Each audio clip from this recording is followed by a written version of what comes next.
Sallam idza mata banu adam inqata amaluh illa min salatin sadaqatin jariyah ilmin yuntafa bi awaladin salih yad'ulah.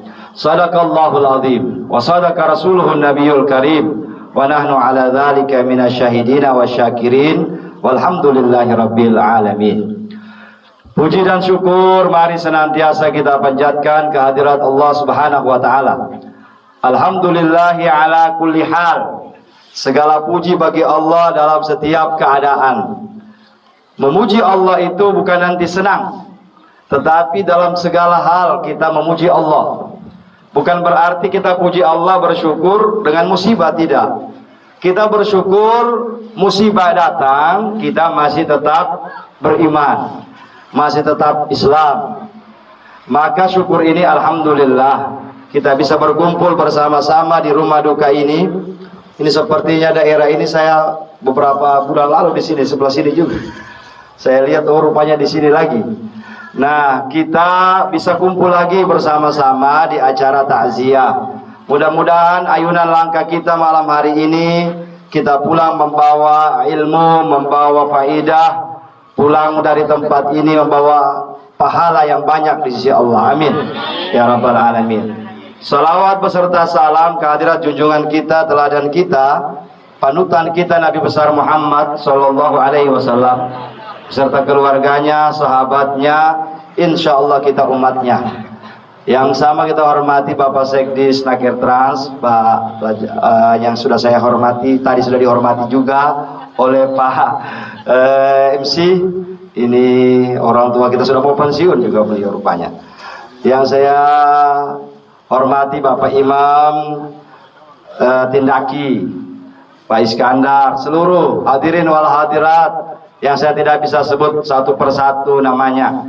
Intinya malam hari ini kita datang untuk bertakziah, untuk datang menghibur keluarga yang berduka. Kenapa takziah ini digalakkan di Parigi Mautong ini?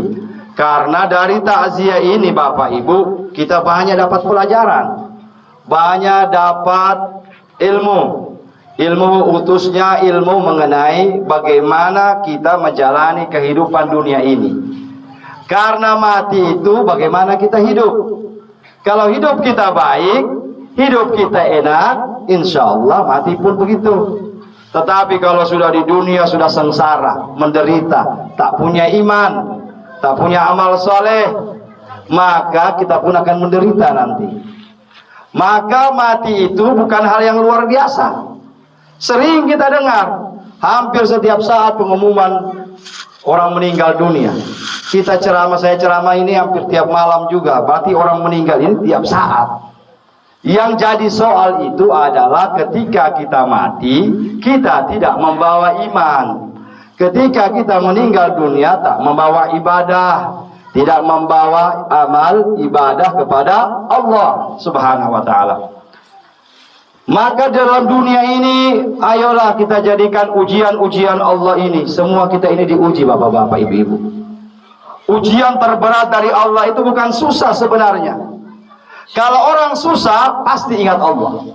Coba kita lihat, pas lagi tidak ada uang, pas lagi banyak tagihan, ya, mungkin sudah besok membayar cicilan misalnya, kita pasti berdoa sama Allah, ya Allah tolong kasihan, berikan jalannya ya Allah, berikan saya jalan supaya dapat uang, karena ada besok yang saya mau bayar. Tetapi giliran banyak uang, jarang orang yang ingat Allah, jarang. Maka ujian terbesar itu adalah ketika kita dalam kenikmatan, bukan ketika dalam keadaan susah seperti ini. Maka kata orang tua, ingat-ingat, ketika kaya, hidup sedang enak-enaknya, jangan lupa syukur sama Allah. La in syakartum la azidannakum wa la in kafartum inna adabi la syadid. Kalau kalian syukuri nikmatku, kata Allah, aku tambah nikmat itu. Akan tetapi kalau kalian kufuri, kalian ingkari, kalian tidak bersyukur, maka azabku sangat pedih. Maka kita diuji oleh Allah Subhanahu wa taala. Dalam ayat tadi, wala nabluwannakum bi syai'im minal khauf. Dan aku akan uji kalian dengan sebahagian rasa takut. Ini banyak sekarang Bapak, takut-takut yang tidak beralasan. Kalau takut sama ular itu wajar, takut sama binatang berbisa sama anjing itu wajar, bukan takut itu. Sekarang ini yang banyak orang takut ini takut dalam hatinya, waswas, yuwaswisu fi sudurin nas. Jadinya itu pengaruh asam lambung ya. Asam lambung naik, banyak yang dia pikir ya. Hati-hati sekarang ini, asam lambung ini pasien ruqyah saya ini asam lambung banyak. Akhirnya dia naik ke kepala ya. Padahal itu harusnya banyak zikir kepada Allah. Takut menghadapi kehidupan. Paling banyak takut lihat anak. Maka Al-Quran itu Allah sudah ingatkan. A'udzubillahi minasyaitonirrajim. Bismillahirrahmanirrahim. Wala taqtulu auladakum khasyata imlaq. Jangan kamu bunuh anak-anakmu karena takut miskin. Dulu mungkin tidak masuk akal ini ada orang tua bunuh anak. Tetapi sekarang sudah nyata Bapak. 4 hari 3 hari yang lalu itu viral itu. Ada seorang ibu, dia racun anaknya Bapak. Dia racun 2 orang anaknya. Nauzubillah. Kenapa? Takut jangan-jangan ini anaknya mau menderita. Takut anaknya akan miskin. Padahal Allah sudah jamin, wa ma min dabatin fil ardi illa 'alallahi rizquha. Tidak ada barang yang melata pun di dunia ini kecuali Allah sudah jamin rezekinya. Maka orang-orang tua dulu itu punya pendapat banyak anak, banyak rezeki. Mereka tidak takut. Mereka tidak takut anaknya tidak mau makan karena dia bilang rezekinya anak-anak ada, Allah yang tanggung. Sekarang tugas orang tua membuka jalan supaya anak punya rezeki itu bagus. Kalau cuma urusan makan bapak-bapak, ibu-ibu, Allah yang tanggung. Allah hadirkan ini anak ini dengan rezekinya. Ular saja, binatang melata saja itu dijamin rezekinya oleh Allah. Bagaimana kita? Maka takut-takut seperti ini perlu dihindari. Kita banyak berserah diri sama Allah. Takut jabatan hilang, ya. Takut ini, takut yang benar. Wala nabluwannakum bisyai'im minal khauf wal ju'. Apalagi ujian Allah di dunia ini ju'. Apa itu? Lapar. Rasa lapar. Alhamdulillah kita ini tidak rasa lapar. Ya sekali-sekali saja berukin lapar kalau puasa. Karena kita di Parigi Mautong ini, apalagi Parigi ini lumbung padi. Kalau ada orang Parigi kelaparan ini, ini lucu ini, ya. Ibaratnya anak ayam mati di lumbung padi. Tetapi bukan di sini. Coba lihat di kota-kota besar.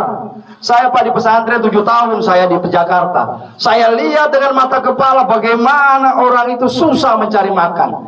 Mereka cuma makan dari sisa-sisa orang. Mereka duduk di pinggir-pinggir warung makan, sisanya orang itu yang disimpan, apa yang dimakan. Kita bersyukur, tidak pernah kita makan sisanya orang. Apakah kita mau jadi ingkar sama Allah? Kita kalau itu ke pesta, makan di pesta itu harusnya secukupnya. Kita ukur kita punya perut, oh ini bisa habis, ini tidak. Makan di pesta kebetulan dia bilang gratis, ya. Ambil banyak-banyak, daging gak saya banyak, ini gak saya banyak, akhirnya tak sisa. Mubazir, innal mubazzirina kanu ikhwana syayatin. Sesungguhnya orang mubazir itu temannya setan, bapak-bapak. Mubazir ini bukan cuma urusan makan. Dalam berwudu saja mubazir bisa, Pak. Contoh, kita berwudu di rumah, ini air banyak, buka keran besar-besar, kita cuci muka harusnya 3 kali. 1 kali sebenarnya, Pak. Berwudu itu mencuci. Fardunya wudu itu pertama an-niyatu, berniat. Kedua ghaslul wajh, membasuh muka. Beda itu membasuh dengan mencuci, ya. Di situ ghaslu. Itu mencuci. Ada yang membasuh. Maka ketika mencuci muka min manabitis sya'ra, dari tempat tumbuhnya rambut. Maka ibu-ibu yang berjilbab kalau berwudu dibuka jilbabnya. Dibuka jilbab, dibuka ruyu, jangan berwudu dengan ruyu. Akhirnya cuma dia tempel-tempel begini. Jangan mau basah jilbab, ya, dia tempel-tempel saja itu muka. Tidak sah berwudu begitu. Maka tempat berwudu wanita itu di masjid tertutup dia. Tidak boleh tempat berwudu wanita di masjid gabung dengan laki-laki, karena perempuan itu harus buka semua. Buka kurungnya, kudungnya, buka jilbab. Karena min manabitis sya'rah, dari tempat tumbuhnya rambut ilal lihyain, sampai ke antara bainal uzunain, sampai ke telinga, sampai di bawah ini Bapak. Ya. Satu kali cukup. Maka kalau berwudu sebenarnya pakai satu air begini bisa, satu botol. Apalagi kalau misalnya sudah kesulitan cuma satu botol aqua kecil, bisa dipakai berwudu. Kalau orang yang tahu ilmunya. Kita tidak. Berwudu itu cuci muka sambil bercuci, pakai biore, pakai apa semua sambil berwudu. Air terbuang-buang itu Bapak. Maka hukumnya makruh. Dalam agama itu menggunakan air dalam berwudu itu terlalu banyak. Coba bayangkan bagaimana kehidupan kita zaman sekarang, Pak. Mubazir di mana-mana. Ya. Bapak, ibu-ibu kaum muslimin dan muslimat. Yang ketiga, yang diuji oleh Allah, pertama tadi itu wala nabluwakum bisyai'in minal khauf wal ju'. Yang ketiga, ujian Allah itu wa naqsi minal amwal. Apa itu? Kekurangan harta. Kita baru-baru ini bukan kekurangan harta, kekurangan pertalite. Kekurangan pertalite saya kita sudah bingung. Itu Parigi itu macam kiamat saya rasa. Muhammad, itu kendaraan. Tidak ada pertalite, saya mati berjalan pusing 7 keliling kita. Bagaimana kalau Allah uji kita di Parigi ini tidak dikasih rezeki sama Allah? Maka jangan bikin sesuatu yang bikin marah Allah. Allah bisa marah Bapak. Kalau Allah marah ditahan ini rezeki, ya, tidak dikasih hujan. Akhir-akhir dunia ini akan berakhir, akan ada suatu zaman 4 tahun Bapak tidak akan pernah hujan. Itu ciri-ciri tanda turunnya Al-Masih Dajjal. Masih Dajjal manusia yang dia manusia bukan jin. Dia manusia tetapi manusia yang akan membawa fitnah besar. Tanda-tanda akan datangnya kiamat adalah turunnya Dajjal. Maka kita berdoa sama Allah, Allahumma inni a'udzubika min adzabil qabri. Ya Allah, tolong saya ya Allah, hindarkan kami dari azab kubur. Wa min adzabil mahya wal mamat, daripada azab fitnatil mahya wal mamat. Wa min fitnatil masih Dajjal. Dajjal itu ada Bapak. Dajjal itu akan turun ke dunia. Tidak ada satupun dunia ini kecuali diinjak oleh Dajjal, termasuk Tindaki. Dan paling banyak sejarahnya dalam riwayat dikatakan, yang paling banyak pengikutnya Dajjal itu kenapa? Siapa? Paling banyak pengikutnya Dajjal ini perempuan. Kenapa perempuan paling banyak ikut Dajjal? Karena Dajjal itu tidak membunuh. Dajjal itu bukan membunuh, tidak. Dajjal itu memberikan kepada kita ujian. Yang dia bawa emas. Ibu-ibu suka emas? Oh, suka sekali. Ini saya kasih emas 1 kilo lah. Asal ikut saya, kata Dajjal. Ya. Maka pengikutnya Dajjal itu kebanyakan perempuan di zaman itu. Ya.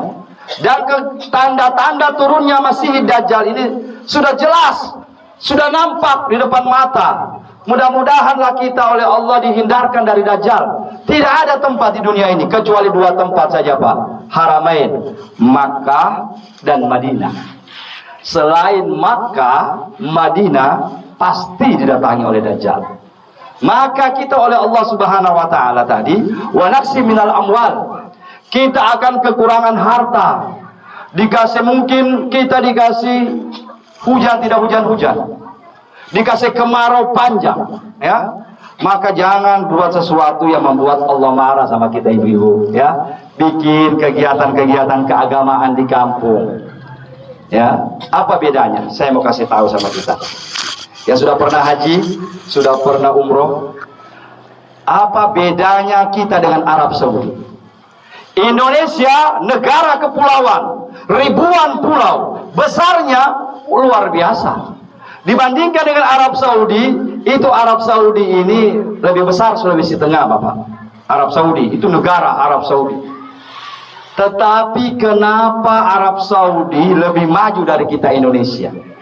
Orang mulai kaji, dikaji, susah didapat jawabannya. Di Arab Saudi semua makanan ada Pak, di Mekah, Madinah. Padahal sana negeri tandus. Di sana itu cuma ada padang pasir, tetapi biar kelor ada di sana. Tentu bapak ibu kaget. Saya waktu haji bilang, apa ini kelor? Rupanya diekspor dari Indonesia itu kelor ke sana. Apa yang kita mau cari di sana? Poki-poki ada semua. Allahu Akbar. Ya, ada semua. Masih segar-segar lagi. Durian, langsat, semuanya. Itu berkat doa Nabi Ibrahim alaihissalam. Nabi Ibrahim, Rabbirzik, ya Allah berikanlah rezeki kepada tempat ini ya Allah. Dari semua tempat masuk makanannya ke Saudi semua. Semuanya ada di sana. Apalagi binatang. Binatang di Arab Saudi itu cuma 2, 3 lah. Sapi, bakar, unta, atau kambing. Tetapi binatang di Indonesia ribuan banyaknya. Sampai kita tidak tahu lagi namanya. Mulai dari sapi sampai nango ada. Di Indonesia ini semua ada. Tidak ada nango di sana. Kalau di Arab Saudi tidak ada nango. Cuma orang nango di Indonesia ini. Tapi ditindaki tiada juga. Alhamdulillah. Iya. Di sana ada semua pohon-pohon. Di sana cuma. Tetapi kenapa? Kenapa mereka lebih maju? Ternyata jawabannya cuma satu Pak. Perbedaan Arab Saudi dengan kita di Indonesia adalah di azan. Kalau di sana Allahu Akbar, Allahu Akbar. Petani dia lepas paculnya. Pedagang dia pendega tutup, dia kasih tinggal Pak. Saya lihat dengan mata sendiri, kepala sendiri ini. Itu barang kalau sudah habis azan, kemudian dia punya tuan masih di situ, datang itu polisi, dia ambil semua satu toko itu Pak, naik di trek. Berani sudah habis azan masih berjual, selesai. Beda dengan kita di sini, ya. Beda dengan kita di Indonesia. Pegawai-pegawainya begitu azan sudah bersuara, semuanya ke masjid. Pegawai kita masih main HP lagi, ya, masih pegang WA, Facebook dan lain-lain sebagainya. Maka kenapa dikatakan oleh Allah, kalau suatu tempat, suatu kampung, masyarakatnya bertakwa sama Allah, masyarakatnya beriman kepada Allah, panen gagal, jangan salahkan orang lain. Sekarang kalau panen gagal, dia tanya, siapa yang khutbah Idul Fitri lalu? Sudah salah khutbah dia ini. Makanya saya kalau biasa diundang khutbah Idul Fitri, saya mau tanya, kalau kamu kasih salah saya mau panen, saya tidak mau khutbah itu. Dia mau tanya, Mas, apa hubungannya khutbah Idul Fitri dengan panen gagal? Ya? Berarti bukan khutbahnya yang salah, masyarakat di situ yang salah. Maka upayakan kalau kita punya tempat ini, insya Allah Allah bukakan rezekinya, banyak hasil panen, walet banyak dan lain-lain sebagainya, pernikahan banyak, ya. Mudah-mudahan oleh Allah Subhanahu wa taala sembahyang. Kasih bagus masjid, sholat di masjid rame-rame. Selain di masjid, satu yang kedua dijaga, jangan sampai kampung itu dimasuki maksiat terang-terangan. Semua kampung pasti ada maksiatnya Pak. Tidak ada tempat yang tidak ada maksiat. Tergantung orangnya, semua tempat. Jangan kira di Mekah, Madinah tidak ada penjahat. Allahu Akbar. Penjahat banyak juga kalau kita cari. Akhirnya begini, ada seorang ulama, Buya Hamka, dia mengatakan begini. Ternyata dia bilang, ada seorang temannya datang, dia bilang, Buya, ternyata itu di Mekah sana ada juga pelacur. Ada juga pelacur di Mekah. Dia kalau sama ini Buya Hamka. Buya Hamka jawab begini, saya barusan ke Amerika, tidak ada pelacur. Nah,